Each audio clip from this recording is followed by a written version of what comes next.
بسم اللہ الرحمن الرحیم۔ السلام علیکم ورحمۃ اللہ وبرکاتہ۔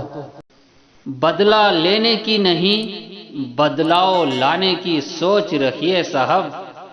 دو پل کے غصے سے پیار بھرا رشتہ بکھر جاتا ہے، اور جب تک ہوش آتا ہے تب تک وقت نکل جاتا ہے۔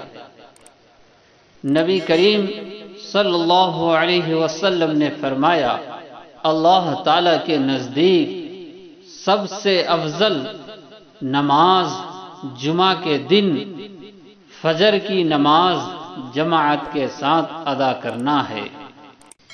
زندگی میں بعض چیزوں کو صفحات پہ لکھنا جتنا آسان ہوتا ہے، حقیقی زندگی میں ان پر عمل کرنا اتنا ہی مشکل ہوتا ہے۔ بعض الفاظ جب حقیقت کا لبادہ اوڑھ کر مجسم سامنے آئے تو ان کو دیکھنے سے ہی آنکھیں جلنے لگتی ہے۔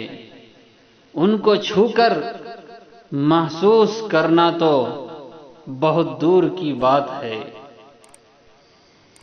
اپنی نیکی چھپانا آپ کی سوچ کا امتحان ہے، اور دوسروں کے گناہ چھپانا آپ کے کردار کا امتحان ہے۔ یہ مطلب کی دنیا ہے، یہاں سنتا نہیں فریاد کوئی۔ ہنستے ہیں تب لوگ جب ہوتا ہے برباد کوئی۔ مشکلات سے نظریں مت چرائیں، چھوٹی موٹی باتوں کو اہمیت نہ دیں، زندگی سے لطف اٹھائیں۔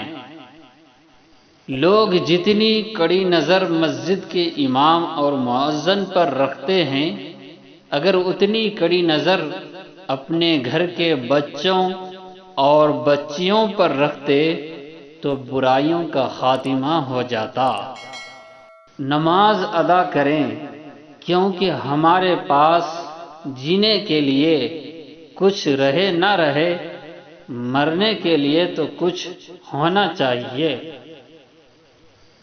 نبی کریم صلی اللہ علیہ وسلم نے فرمایا، اللہ تعالیٰ کے یہاں سب سے زیادہ ناپسند وہ آدمی ہے جو سخت جھگڑالو ہو۔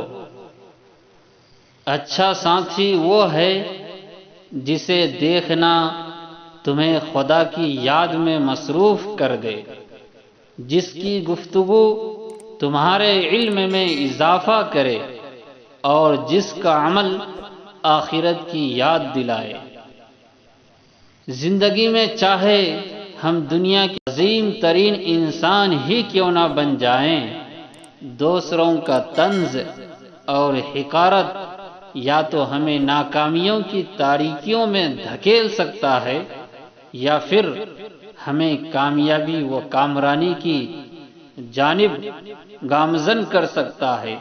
اس لیے لوگوں کی طنز و حقارت کو اپنی کمزوری نہیں بلکہ طاقت بنائیں۔ کسی سے بدلہ لینے کا بہترین طریقہ ہے اپنے حسن ظن میں مزید اضافہ کر دیا جائے۔ افسوس اس بات کا نہیں کہ معاشرہ کی اکثریت جاہل ہے، بلکہ افسوس اس بات کا ہے کہ معاشرہ کا عالم بے عمل ہے۔ لوگوں کے رویے سے پریشان نہ ہو، آپ نے اپنے اعمال کا صلہ اللہ تعالی سے لینا ہے، لوگوں سے نہیں۔ لوگوں کی باتوں کو دل پر لینا چھوڑ دیں۔ اپنی زندگی کا مقصد صرف رب کو راضی کرنا رکھیں۔ جب مقصد اللہ کو راضی کرنا ہوگا تو لوگوں کی باتیں پریشان نہیں کرے گی۔ ہر انسان کی کسی نہ کسی چہرے کے ساتھ خوشی منسلک ہوتی ہے۔ اگر آپ کو معلوم ہو جائے کہ ایک شخص کی خوشی کا سبب آپ کی ذات ہے تو غرور مت کریں، گھمنڈ نہ کریں، بلکہ شکر ادا کریں۔ جس امت کو قبرستان سے گزرتے وقت مردوں کو سلام کہنے کا حکم ہے، وہ امت اب اتنی بے حس ہو چکی ہے کہ زندہ لوگوں کو بھی بغیر مطلب کے سلام نہیں کرتے۔ ہم تکلیف کے جس مقام پر بھی ہوں، ہم سے آگے کچھ لوگ ضرور ہوتے ہیں۔ انہیں دیکھ کر ہمیں شکر کی لاٹھی تھام لینا چاہیے تاکہ راستہ سہولت سے کٹ سکے۔ جب اللہ تعالی کسی سے ناراض ہوتا ہے تو اسے پاکیزہ لوگوں کی عیب جوئی میں مشغول کر دیتا ہے۔ جب کسی بندے پر کوئی ظلم کرتا ہے اور وہ بندہ صبر کرتا ہے تو اللہ تعالی اس کی وجہ سے دنیا میں اس کی عزت بڑھا دیتے ہیں۔ انسان کی تمام فطرتوں میں سے المناک فطرت یہ ہے کہ اسے مکمل اور آسانی سے مل جانے والی چیز سے اکتاہٹ ہونے لگتی ہے۔ جانیے آپ کون ہے، آپ کا مقصد کیا ہے، اللہ نے آپ کو کیوں بھیجا۔ زمین پر موجود ایک درخت، ایک پہاڑ، ایک جانور بھی بوجھ نہیں ہے تو آپ بھی بے مقصد نہیں ہو سکتے۔ خود کی تلاش میں نکلیں، اپنے دل میں جھانکیں، سجدوں میں ڈھونڈیں، رات کے تیسرے پہر ہاتھ اٹھائیں۔ جب آپ میں خود کو جاننے کی طلب ہوگی تو اللہ آپ کے دل میں آپ کا مقصد ڈال دے گا۔ درخت بوڑھا ہو کر پھل نہ بھی دے، سایہ ضرور دیتا ہے۔ کاش یہ بات اولاد کو وقت پر سمجھ آ جائے۔